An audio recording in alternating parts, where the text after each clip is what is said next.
Welcome back, everybody, to the episode of the Jay Stevens Podcast. This is episode number 84, dedicated to a man who is a self-proclaimed lip sparring champ, and we see that on display 5 days a week when he busts skip up, Mr. Shannon Sharp. And as always, thank you for listening and downloading to the episode of the podcast. On today's episode, we have Mr. Cory Thompson, co-host of the Scarlet Podcast, coming on join me to talk about the Ohio State basketball and football programs.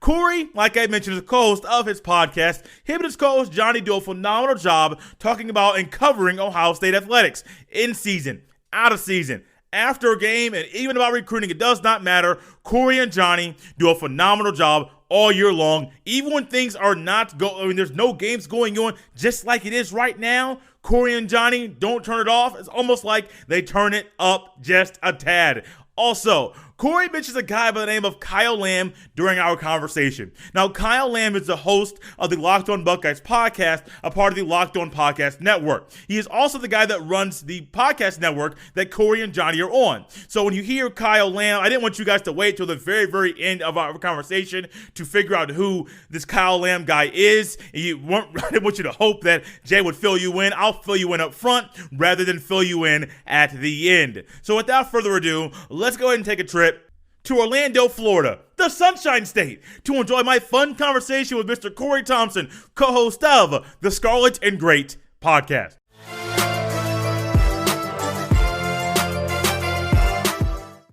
Hey, Cory, welcome to the podcast. Hey, how you doing, Jay? It's good to be on. Yeah, thanks, man. I'm glad you could join me. I know your state was a little late to the party, being Florida, with the stay-at-home orders that have been issued by different governors. How has that stay-at-home order affected you and the people around you? Well, me personally, I'm still able to work because I'm in construction, but the highways are just a ghost town right now, and you just don't see too many people out and about right now. So people are doing a good job abiding by the requirements, but you could tell it's most people, as I think it is around the country, a lot of people are becoming on edge now because it's just starting to get to carry on for quite a while. I think a lot of people are starting to get ready to get back to normal, but I don't know if they're going to be able to see it anytime soon. Yeah, I agree with you on that. It's kind of shocking. I recently went downtown Indianapolis, and I was taking pictures of just the empty streets. I like photography and things like that. And it was just scary. It was odd to see, like you mentioned, the empty streets there. Here downtown Indy, where normally it's hustle and bustle, and there's stuff going on every single night. The bars are hopping. There's games going on, whatever it is. And all of a sudden, I go down there, and there's nothing. I mean, it is scary. And I'm sure, like you mentioned, like people seeing the empty streets, I'm sure it is scary. And how was your family, mom, dad? How are all they doing, coping with this odd time in our lives? It's interesting. My family usually is very they have a thought that it's not as bad as what the government's making out to be, unfortunately. But I mean, they still abide by the rules. I mean, there's 6 foot distance, stuff like that. But I think that's most of America, to be honest with you. Unless you read Twitter, it's just they kind of feel like, okay, I know it's bad, I take it seriously, and that's kind of how my family is. Yeah, I respect it. I respect what it is, but we need to get back. We need to find some normalcy again. So, yeah, but they're doing well. I mean, they're just, we're just all plugging along. We're doing the best we can. That's good. That's all we can do with this odd moment in our lives. Speaking of an odd moment in our lives, how this kind of changed everyone's perspective and it halted everyone's lives. Beginning to middle of March, it was the Big Ten tournament was coming around. Ohio State basketball was looking to kind of go back to the ways that they started the season. As they started off 9-0, and then all of a sudden, over the next 10 games, they win 3-7. What were some of your observations with this current basketball season with Ohio State?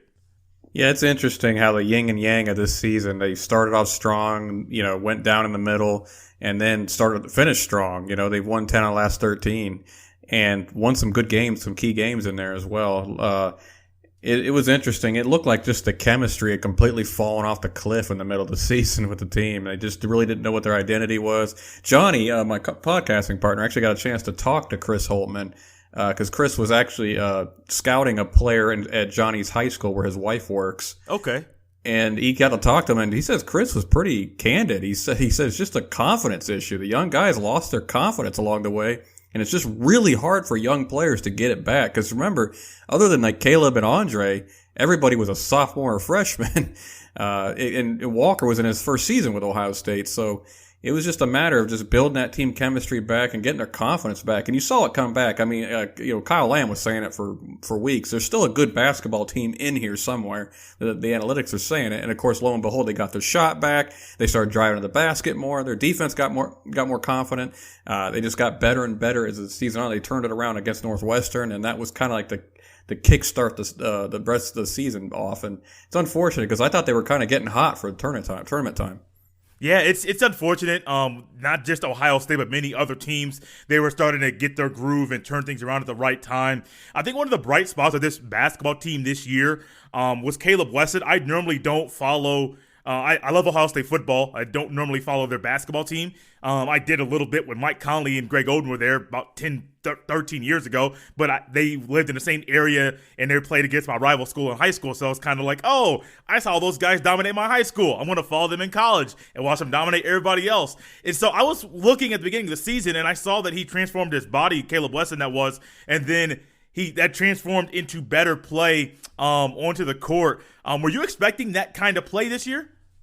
Yeah, I mean, you got to expect him to get better and better, and especially as the better shape he gets. And I think the only part that kind of weakened his game a little bit was he couldn't push people around as well down low anymore. But very true.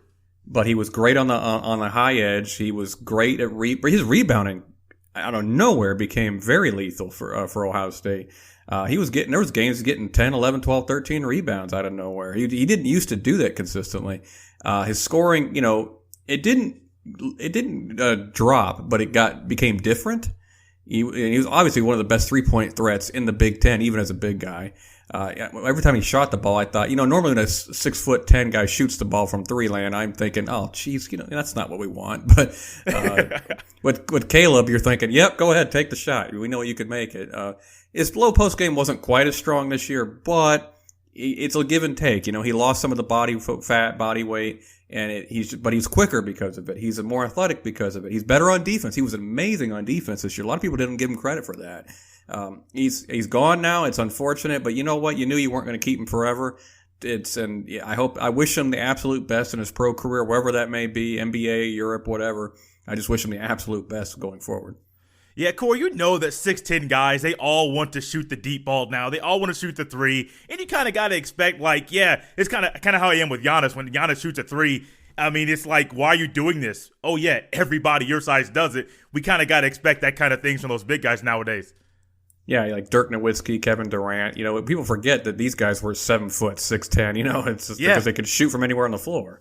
Yeah, I remember when Kevin Garnett came into the NBA and he was shooting 20, 21-foot jump shots and they were still twos. I'm like, first off, you might want to get your feet a little bit further behind the line to at least you're behind it. But it's like he's shooting them and he's kind of consistent and he's confident. But it's kind of the trend of where the NBA and where basketball as a whole around the world is going.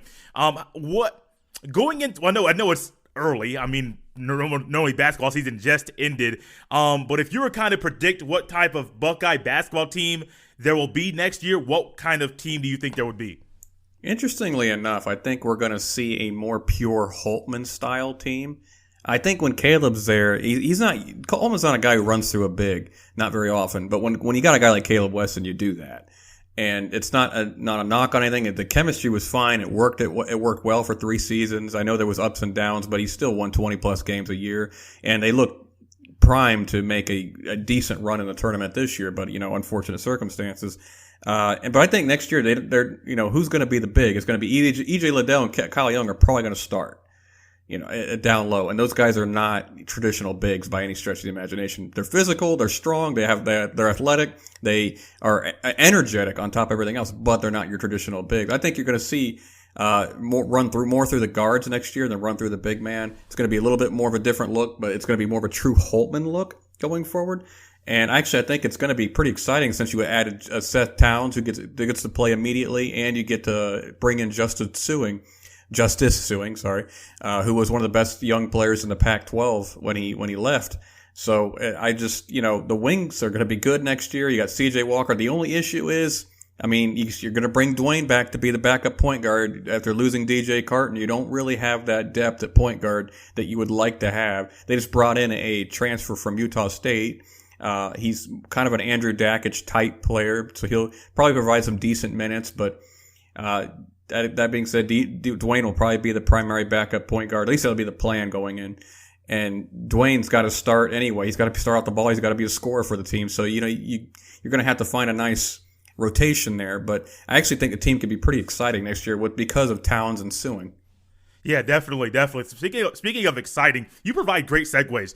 Speaking of exciting, there's the other team in Ohio State, not just the basketball team that can be excited next year. The football team was very exciting last year. Unfortunately, it ended in a classic loss for us. For Ohio State, that is, where Clemson beat Ohio State once again. But there's a lot to look forward to going into next season. There's Ryan Day, a guy that you can trust. He's shown that in tough times, he's not going to change who he is to win, and to beat the big teams and to beat the good teams. And my one question that I have going into the season, I don't know if you and Johnny have talked about this or not. How will Ohio State, help me out, Cory, fill the shoes of J.K. Dobbins? Gosh, man, that's a good question, because I don't think anybody expected J.K. He went from possible average, Ohio State running back, good player, not great, to, oh my gosh, he's a Buckeye legend. So how do you replace him? I don't think you do. I just think you do the best you can to, as Moneyball would call it, replace him in the aggregate. Just Trey Sermon, whenever Master Teague becomes healthy enough to play, and a little bit of Crowley when he's healthy enough to play, you're going to have to find that production between those three players. I think Sermon will get the bulk of it. He didn't transfer to Ohio State to be a rotational guy. So, but I mean, Sermon's a good player. I don't think he's JK, but he's a good player. So I think what will happen next year, as you're going to see with Justin Fields' development, you might not rely on the run game quite as much. I think they're still going to have a powerful run game, but not quite to the point where, JK is the guy, and that's it. 90% of the carries go to that one guy, unless we're blowing somebody out by 70 points, which we did often last year. Very true, very true. Are you basically saying that before this last season, J.K. Dobbins was more on the Daniel Boom Herron trajectory, and now he's up there with the running back greats of Ohio State? Yeah, I think he was like an Antonio Pittman, who's a really solid player. Nothing that the Buckeye fans really remember, but then he became in that Archie, Eddie, Zeke, category. Yeah, it's very, very interesting. Because I was always a big J.K. Dobbins fan, probably because he came in. It was kind of like we don't expect much from him when he came in. And I think he took over for Mike Weber when Mike Weber got hurt. I think it was a few years ago. So they get, okay, yeah, this he's going to be okay. He's good. He runs the ball well. He can catch the ball a little bit. And all of a sudden, like you said, last year it was just boom. It was bang. And not just the boom and bang of him last year out of the backfield and things like that. Also, Justin Fields. Justin Fields' last year production, it wasn't expected for me. I don't know if it was expected from you or Johnny or anybody else that's around Ohio State. But when I was looking at Justin Fields, I didn't expect much from him at all, because he's a Georgia quarterback, transferred over. Yeah, I know Jacob Eason left and played well over there on the West Coast, but I just wasn't sure about what to expect from Justin Fields. What did you think about how he played last year? He exceeded my expectations on every possible level. And I didn't doubt him. I knew he could be good. I knew he was talented, but my goodness, I didn't expect top 3 quarterback in the country good. Because it was his first year starting. It's a lot to ask of a guy, in a new system at a new place. And he only had been there from spring. He didn't everybody talk about Haskins' year. Haskins was in that offense for a couple of years before he had to play. And I love Haskins, but that's a major advantage. And Fields goes in there, and he basically almost matched Haskins' total production. So I have to say I was extremely impressed. But here's the most impressive thing, in my opinion, Jay. He is unflappable. He is. In every situation, he can deliver. It's incredible.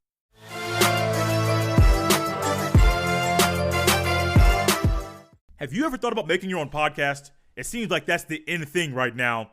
Well, do I have the people for you? Anchor is a one-stop shop for recording, hosting, and distributing your podcast. Best of all, it's 100% free and extremely easy to use. And now, Anchor will match with great sponsors who want to advertise on your podcast. That means you can get paid for podcasting right away. To get started, go to anchor.fm/start. Once again, that's anchor.fm/start. Yeah, it's I think that goes back, and I read an article. I think Bill Robinowitz wrote an article during the season. I think towards the midway or halfway point of the season, he wrote an article about Justin Fields, his issues with transferring to Ohio State. He got homesick away from his parents, his dad and mom, for the very first time in his life, and so going from Georgia, being a Georgia boy, being at the University of Georgia in Athens for the beginning of your career, collegiate career, then all of a sudden you're going from Athens, beautiful weather, all the time. Yeah, they get a little cold, but they don't really get the snow and the ice and things like that happen up here in the Midwest and in Columbus, to go from that to Columbus. And you're not just going to Columbus, say in June or July or even May. You're going to Columbus in January. And he got homesick. And then all of a sudden in the article, Bill Robinowitz talks about how it was his upbringing that helped him. After his dad kind of talked him into staying, it was his upbringing and his dad being very, very strict, very, very stern. And Justin Fields he developed almost like a stone face where you couldn't read him. His mom's, and I think she's in she's a lawyer, an attorney. So she's having to read people all the time. And even she could not read her son, just because he kept that stone cold, almost like a poker look on his face. Like, I know what I'm going to do. You don't know what I'm going to do. And in any type of adversity, he just stayed the same way. And Cory, that transferred right over into the football field every single game.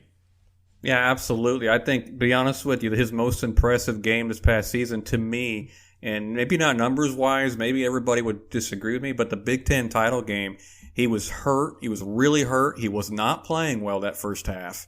But, man, the fact that he can come back the second half against a team with confidence, against a team that's about playing you, and just light it up the way he did, just shows the kind of character and strength that he has, that he can let those mistakes roll off his back. Hey, it's a whole new ball game in the second half. Let's go get it done. And he got it done. He did. And I happened to be at that game. And in the first half, it was ugly, man. I mean, you watched it on TV. That game was ugly. And it wasn't just Jonathan Taylor's. Everyone thinks, I think the wide receiver's name, I forget his first name, but Cephas, yes, number 87, was doing whatever he wanted to. And I'm at the game. And I was texting Mandy. You know her as well. I'm texting her like, "Where's Jeff Okudah? Where's Okudah at?" Because in the stands, we had no idea. But it wasn't just Okudah being out, because I think he had a head injury or something that had him keep coming in and out of the game. But all of a sudden, Fields came in, like you said, second half. It was a tale of two halves. The first half, Wisconsin dominated up front, and I know they were upset, they were mad, because they had to watch that film from the previous game when they played Ohio State in the middle of the season, and Ohio State dominated. Yeah, the scoreboard, you may say, well, they didn't score 70 points. It doesn't matter. They dominated in the trenches, and those big linemen that Wisconsin normally has, they had to put up with talking, not just that week, from the end of that very game in the middle of the season, all the way up into the Big Ten championship game. They had to put up with, you guys got beat. You guys got destroyed. You guys didn't put up a fight. And then lo and behold, Justin Fields, yeah, he had to get his line working and he had to get his team motivated, but he had to stay motivated. In that first half, a lot of guys first year starting, the biggest game of the year, they're going to fold. They're going to be flappable. Justin Fields is not that way. And it's kind of hard because how do you improve off of that? I'm like, Cory, that's what I'm thinking in my head. Like, how does Justin Fields improve off of that type of performance last season? Yeah, it's a tough question. I'd have to be Ryan Day to answer that one. But the way I see it is, he attacked the outside, the sideline quite a bit last year in the passing game. I felt like sometimes they might have been protecting him in the passing game just a little bit because he's still developing. I think this year, who knows, all the reps being taken away because of the illness going around. But I have no doubt that we've seen the videos. We know he's working. But, I think this year maybe they open up the passing playbook a little bit more because it allow him to have more of a field general sense. Because look, JK's gone. He's the captain. That Tom Hanks film, I'm the captain now. That this is Justin Fields' time now. You are the captain, sir. You're the field general. You get to see what's going on throughout the entire field. Probably the coaches are going to take some of the reins away from him in the sense, not away from him, but you know what I'm saying. The coaches are not going to keep handcuffs on him a little bit. They're going to let him grow because he's been there now. He's seen the big lights. He's answered the call. Now you get more of the playbook. I mean, even Ryan Day, I think, said that in a press conference recently. Hey, we got more of we're going to open up the playbook more this year. Yeah, I think one thing that you mentioned vaguely, very vaguely previously, I want to circle back to is how all the spring ball and all the spring practices that we're missing right now. That's huge. Because imagine Justin Fields last year. Let's say he didn't transfer in January. He transferred, let's say, at the end of the second semester, the spring semester, and he starts in June. Well, that's a whole 3, 4 months, 5 months of football, of learning the playbook, learning your teammates, learning the chemistry, learning what your linemen like, learning how to motivate them. Because when you learn those things early on, those games in October, November, December, yeah, you remember, we had that practice in February, and I had to kind of motivate you and push you, and I learned how to push your buttons to make sure you pancake the guy on the other side of you. I'm curious what your thoughts are about the loss of spring ball this year. It's tough. It it's really tough. I mean, Ryan Day, think about this. First time he gets a starting quarterback 2 years in a row. And he's like, yes, so the things there's a virus.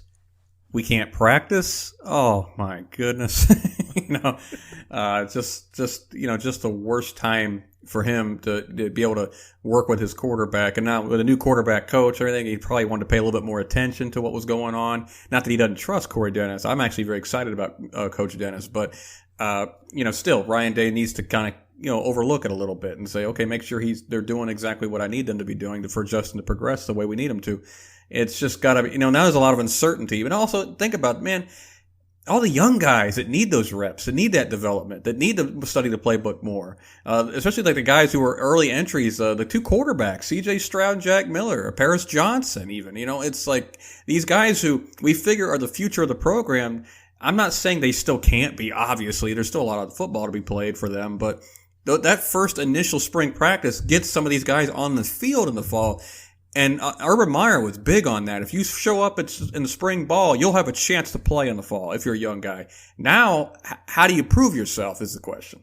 Yeah, it's one of those situations that even as a coach you can't prepare for. I mean, you can't prepare for a virus coming around, and there are viruses that come around all the time. So no coach is thinking if something new is in the air, it's going to cause us to not have practice. I mean, rain or shine, no matter what it is. If it's raining outside, we can go inside. We can find a way to get some football in us. If we can't, if our practice area is taken up on the inside, we'll go ahead and watch film. There's ways for football coaches, especially college coaches, to find ways to soak up every second they can with these players. And it's interesting. I know a lot of people they're critical of Dabo Swinney for being optimistic or Mike Gundy for being optimistic. And if I'm a football coach, I'm kind of like them because I have to be optimistic.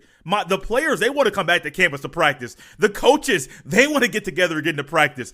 I mean, it's almost like when you're a football guy, it's like someone that's a coach that retires or that stops coaching for a little bit. Like Urban Meyer, for example. Urban Meyer got out of coaching at Florida due to health reasons. I think it was health reasons or family reasons, but he got out of coaching at Florida, went to ESPN. Really. Okay, I had a feeling it was both. But then he went to ESPN, and then lo and behold, Ohio State called. The job was open, and he took it. Well, people are like, wait, you said that you were leaving Florida due to personal reasons, family and health reasons, but when you're a coach, it's what you do. It's in your blood. I mean, it wouldn't shock me if Urban came back to coach. I'm not sure how his health is currently, but it's only because he's a coach. So I don't normally knock a Dabo Swinney for being optimistic or a Mike Gundy for being optimistic because they're coaches. Coaches like being around their players. And Cory, I'm sure that if you were a coach, you may think the same way. Yeah, I agree with you. I'm not mad at Dabo for being optimistic. I think it was a little silly. We stormed the beaches at Normandy. It's like, okay, well, it's a little different, but no, but I do appreciate the positivity. Where Mike Gundy went wrong, and I really do like his positivity about it. But that being said, he also was basically the way he said it was it made it sound like money was more important than the kid's health, and I was like, okay. Mike, slow your roll just a little bit, buddy.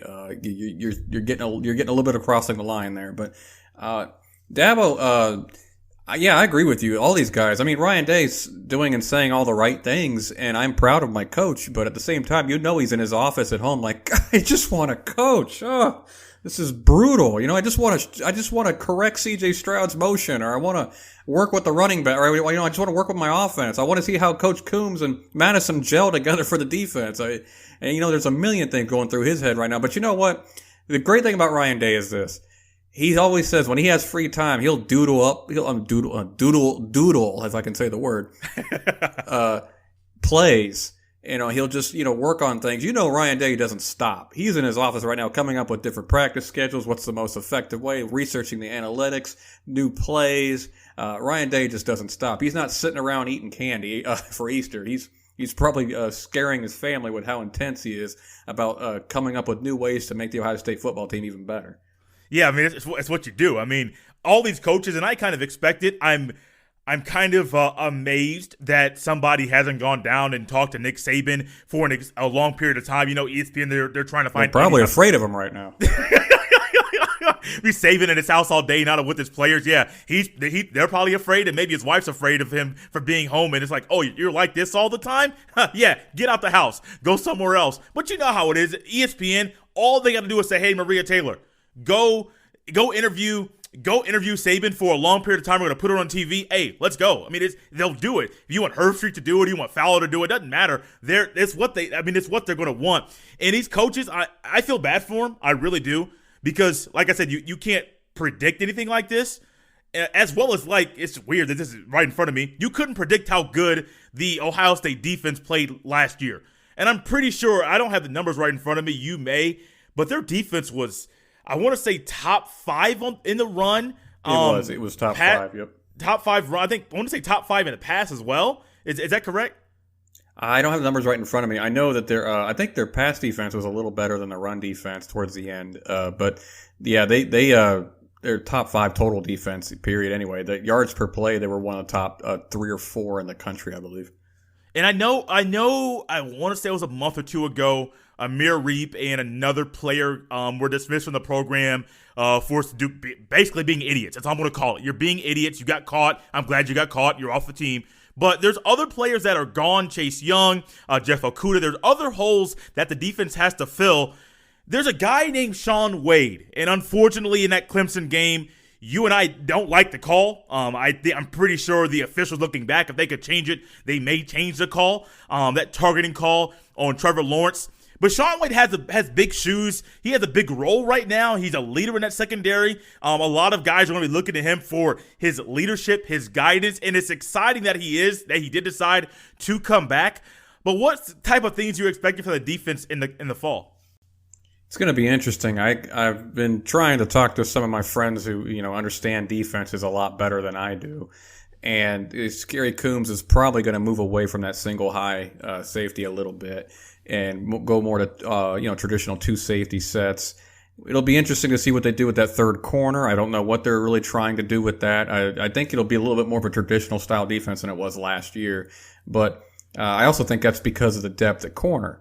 We don't have a lot of depth at corner, and especially now that what happened with Amir Reap and Jocelyn Wentz, it's like, well, they got what they deserved, but at the same time, it does leave you lacking for depth. I know that's not the most important part of it. I do agree with that for anybody screaming at me right now. But so when you don't have the depth at corner, you got to make up for it in somewhere. I do love the fact I was talking to Sean's dad a little bit.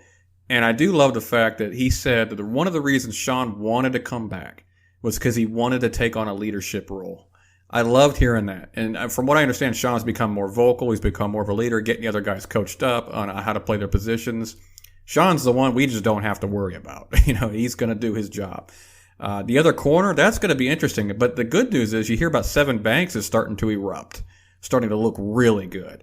It'll be interesting to see what happens with the safety position. Right now, you gotta believe it's Proctor and Hooker as the safeties right now. And I gotta say, I know Proctor's got great ability, but he didn't inspire a lot of confidence in that Clemson game. No. So it'll be interesting to see how much better he can get going forward, especially missing out on the spring, which is terrible timing. And honestly, the thing I worry about the most, Jay, is I know you can't replace Chase Young. I know you can't. He's a monster. Okay, he's a one of a kind. he's Bosa plus, So I don't expect Zach Harrison to take that kind of leap right away. I think he'll eventually be a really good player, but he was just so raw coming in. You just got to wait for his development. I'm hoping in the aggregate of like Tyreek Smith, Zach Harrison, maybe Tyler Friday a little bit, John Cooper, you can replace Chase Young's production in there somewhere. I'm not saying you're going to get it from one guy, but maybe Harrison makes that leap to where he's like halfway to Chase Young, things like that. That's what I worry about the most, because I do believe Chase Young's disruption, even when he wasn't getting pressure because he's double or triple teamed, takes up so much effort to stop him that it actually makes the entirety of the defense look even better than what it was last year. And you combine Chase Young's presence on the D-line with guys like Arnett, Wade, and Okudah, we're an awful hard team to pass on. Now you have unproven guys on the opposite side of Wade. You don't have Jordan Fuller back there to make the secondary calls. And you don't have a guy like Chase Young who could take 2 steps before the offensive tackle even knows what's going on. So that's going to be interesting. The pass rush. Can we get that pass rush back? Yeah, I'm up in the air with that as well. I know normally what I would think you may be able to do is kind of like with a running back by committee, but you can't do that with the defense. With today's offense and how you don't know what's coming next. The RPOs are basically being called on every single down or multiple downs in a series. You can't just say, "Oh, we're going to put our run stopper in here now," because on 1st and 10 they may go for 50 yards through the air. I mean, you just don't know what's going to happen. So the whole running back by committee, transferring that to the defensive end, that honestly doesn't work anymore. I mean, there was a time where you could basically say, "Oh, I have my first, second down defensive end. I'm going to bring my pass rusher in on 3rd down." If that was the case, if that was the way we could do things now, man, everybody would be doing it, and guys would be tired. Injuries would be a lot less than they currently are, and things like that. But the defense, to me, it's hard. It's very, very, very hard to duplicate what they did last year. The year after, I do expect some type of a dip, but I'm not saying the dip is going to be us losing to Michigan or Ohio State losing the Big Ten championship. I'm not going that far because I do believe Ohio State still has superior talent to everyone else in the Big Ten, and that goes to Ryan Day and his recruiting. Please help me. I have a buddy who's a Miami Hurricanes fan, went to high school with him, and during that quote-unquote dead period, as we had recently, I don't even know if we're still in the dead period, but he was like, how in the world is Ohio State getting all of these players in a dead period? And now, of course, he's hurting. Miami hasn't been anything in, 20 years at least? And so he's like, well, my team wants to do a lot. My team has a lot of talent down in Miami, down there in Coral Gables. We can't get the guys in our own backyard. Ohio State's getting transfers from Oklahoma. How does Ryan Day get all these recruits to come in? Well, I think Ryan Day is considered one of the greatest offensive minds in college football right now. I'd actually put him above Lincoln Riley. I think Lincoln's a great coach, but and a great offensive mind, but I also think he's a gimmick guy. Whereas I think Ryan Day and Kevin Wilson, by the way, for a guy who doesn't get enough credit, design, they don't do anything really that tricky or, gimmicky. They just run it down your throat, so. I actually prefer that style because you know what's coming. You just can't stop it. Anyway, that being said, I just think Ryan Day has that reputation. How do you get C.J. Stroud instead of Georgia? I know Georgia's offense was pitiful last year, but still, it's Georgia. And how do you get C.J. Stroud to not want to go to Georgia when he has to come here and compete with Jack Miller? He has to come here and wait his turn. Whereas he can go to Georgia. He may have competed for a starting job his first year. I don't think he would have, but he may have. They had nothing. And he's, a top flight quarterback. So, I think Ryan Day's reputation as an offensive mind, and he's young, he's energetic, he's got that. Kyle Lamb and I were talking when Ryan Day got hired, and we both said this guy has the makeup for what the college athlete needs today. He's got that. He's going to recruit extremely well. I didn't know when it would happen. I didn't even think it would happen this soon, but I knew he'd be a great recruiter just because once he was locking down Zach Harrison, once he's locking down Harry Miller and Garrett Wilson in that class, because Urban wasn't getting Zach Harrison. You know what kind of recruiter Urban is. Yes. So when Ryan Day sat down and did in-home with Harrison, of course, beating up on Michigan helped. But when he sat down with his family and got him, I said, you know what? This guy's for real, and people better watch out, because once he gets a couple years under his belt, it's going to get scary, and it's maybe a year sooner than what we expected. I mean, I was shocked he got C.J. Stroud in the end there. The whole time, if anybody asked me, all my friends, people who quote unquote in the know were telling me, no, Ohio State has a legit shot. Like, no, he's going to Oregon, or he's going to USC, or he's going to go somewhere else. He's not going to come here nobody gets two quarterbacks anymore. And of course, lo and behold, he commits to Ohio State. Ryan Day is just a killer, man. Yeah, he is definitely one of a kind, and I easily see why Urban Meyer decided to leave when he did, and he kind of helped appoint the next head coach when he did that way as well. Projecting the future, I know it's April, people are going to hate this, but quickly, what do you expect from Ohio State? Is it championship or bust, Big Ten or bust? Do you expect a couple losses? What kind of season do you expect from the Buckeyes here in the fall? I think every year needs to be Big Ten or bust. I think they're that much more talented than the rest of the Big Ten. Now, sometimes, like I think 2021, when that rolls around and Justin Fields is inevitably gone and we have Stroud or Miller as the quarterback, maybe even McCord. I don't know. I think McCord's going to actually surprise some people when he gets here. But I think then you can expect maybe it might not. Big Ten title is still in sight, but it's going to be tough because youth you'll have. But that being said, I think next year for sure it's got to be at the very least Big Ten or bust, and I do think they should compete in the playoffs for a national title. I agree with that. It's so much talent.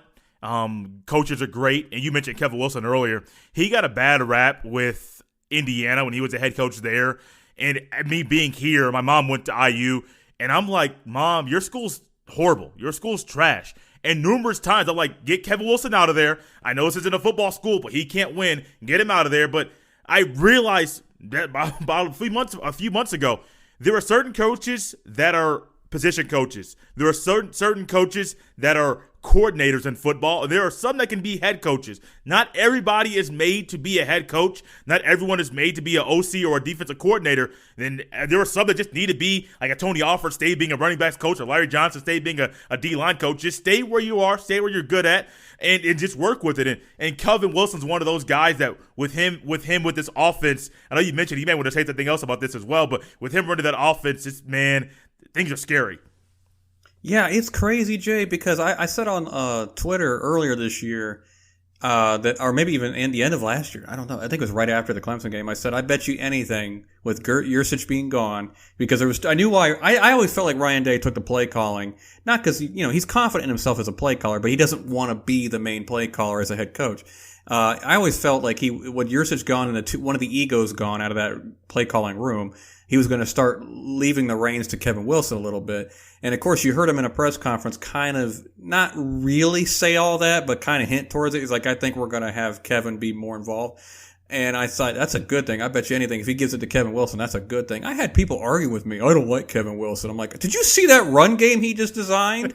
Did you see that? Nobody could stop it. No top 5 rush defense in the country could even touch JK. And that offensive line was killing people. And I know, look, Coach Stud has done a great job, but Kevin Wilson has his fingerprints all over that offensive line. Yeah. I believe wasn't he with Bob Stoops at Oklahoma? Yes, he was, and he set some records for his offenses in Oklahoma.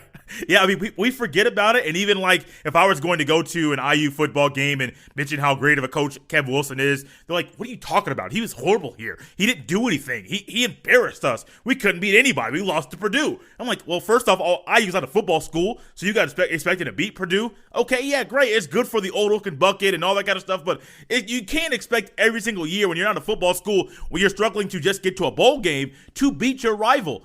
But yeah, they may say it, but you can look at him. He's an offensive guy, and he's perfect for college. He's not one of those guys. And I love guys like him that stay where they're good at, because a lot of guys, they want to take the leap and go ahead and go to the NFL or the professional ranks. Rick Pitino being one of them. John Calipari being another one. They take the leap, go from college, go to the NBA, and then come right back to college, because that's what they're good at. That's what they're best at. And Kevin Wilson being another one, I believe he's best at that as well. Cory, it's been fun. Before we close this thing out, I have 9 quick questions I want to ask you to kind of get your first thought. First quick thought that comes to your head when you hear what comes out of my mouth through the speakers, through your headphones, and then we'll close this thing up. At the end of this, I will allow you to promote your show, let people know where they can listen to you and Johnny, and then also where they connect with you on social media as well. Question number 1. Who was the better college football player, Joe Burrow or Chase Young? Gosh, good question. I'm going with Chase Young on that one. I think Chase Young is based on his ability. Joe Burrow has amazing ability, but I think if what was his name? The coach that went there, I can't remember the offensive coordinator's name. Joe Brady. Joe Brady. Yeah, if Joe Brady doesn't go there, then I don't think Burrow ever has an exceptional year. Favorite NBA player, current NBA player, and favorite of all time? LeBron James for both. Okay. But first I want to caveat that. I'm not saying he's the greatest of all time. I do think Jordan is the GOAT, but LeBron's my favorite. Okay. A game you watched you'll never forget. 2002 Ohio State national title game against Miami. I was young. I was hanging around a bunch of Miami fans, along with Ohio State fans, and I truly did not expect to win that game. I don't think anybody did. Favorite vacation spot? Gosh, I'm in Florida, so you know what? Believe it or not, I've never taken a vacation in my life. So. Oh, really? Yep, never. I've just been working forever. So. Oh, workaholic. I like it. So this is the next one. It kind of goes right with that. Where would you like to go on vacation? You know what? I'm a theme park guy. I don't get out to. I'd like to go try some other theme parks because I got them all here in Florida, but. I like to go out to California, some of the maybe Disney out there. Okay. A job in sports you would love to have? I'd love to be a GM. I'd be terrible at it, but I'd love to be one. Kind of like a GM in Madden, doing your own franchise or fantasy mode? I'll just simulate games and try to build a team. Yeah. A game you would love to attend in any sport? Oh, you know what? If I could do the Final Four in March Madness, it'd be amazing. It would be. I think you already answered this next one prior to getting to it, but who would win in a game of one-on-one, Michael Jordan or LeBron James? Oh, you know what? I think they'd go back and forth. I think LeBron could beat him one-on-one. That doesn't make him the greatest of all time, in my opinion, but I think LeBron with size and speed and everything, I just think he could. But that being said, I mean, as far as the game of basketball, I'd go with Jordan as the GOAT. So. A Kobe Bryant, a positive memory, something that you watch of Kobe you'll never forget. Oh, man, I love Kobe.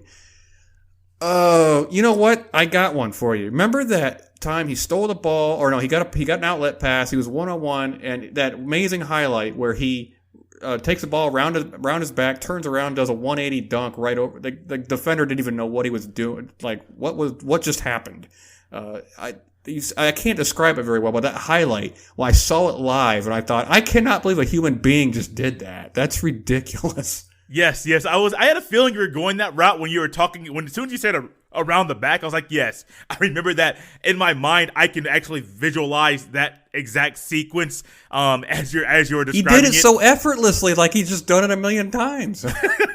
One of a kind, man. It sucks that he's gone, but we do have YouTube. ESPN's going to keep blasting all of his games right in front of us, NBA TV, and I'm appreciative of it because he's one of those talents that you'll never really get again. Nobody can ever try. I don't think we'll ever get a player that's going to try to duplicate Jordan because it's so very hard. Kobe did it, and Kobe did it better than anybody could have imagined. Cory, if it weren't for Michael Jordan, he'd be the best two guard of all time.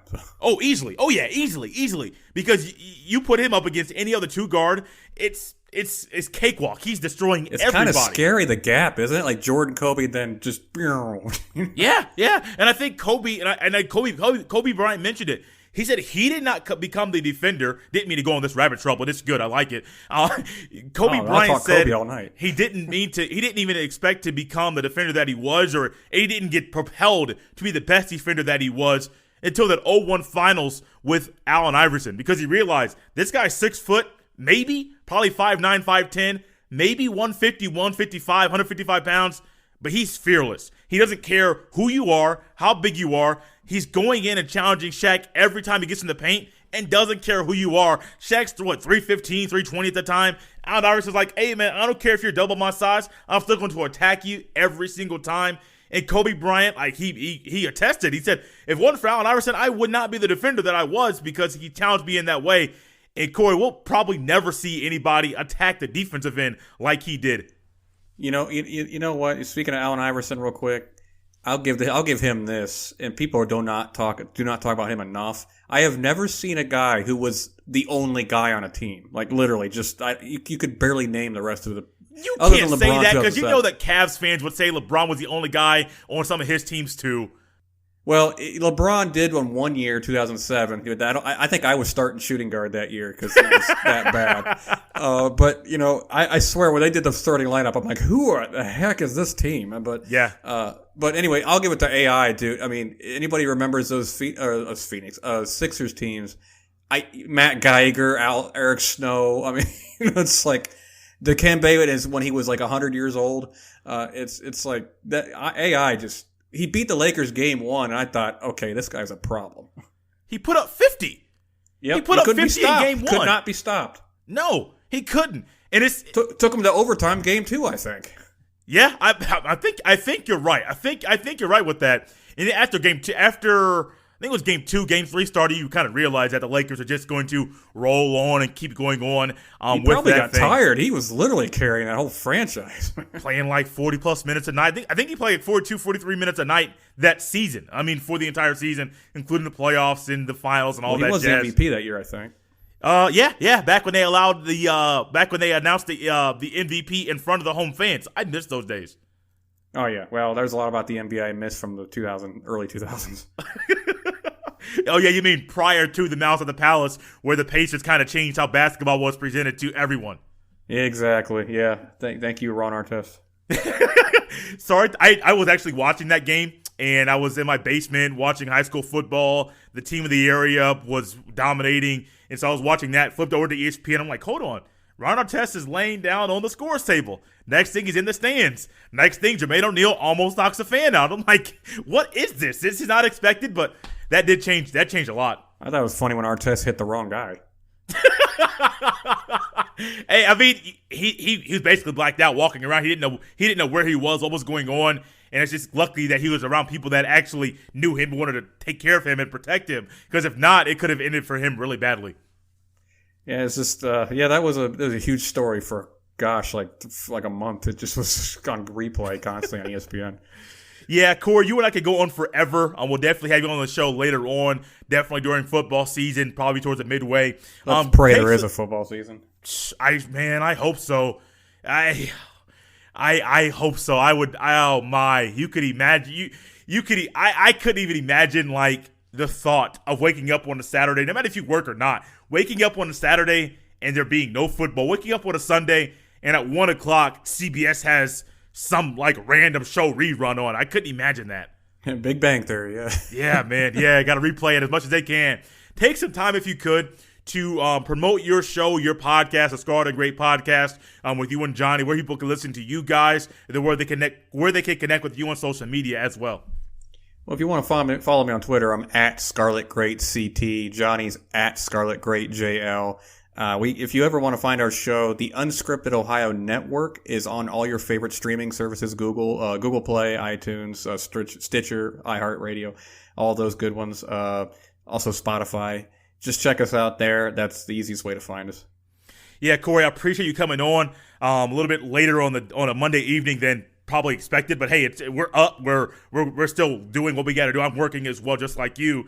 So it's like, I just got off work. Let me talk to Cory a little bit and enjoy this time. Appreciate it. Thank you so much, and I look forward to hopefully having a football season in the fall. Amen, man. Thanks for having me on. I love your show, bro.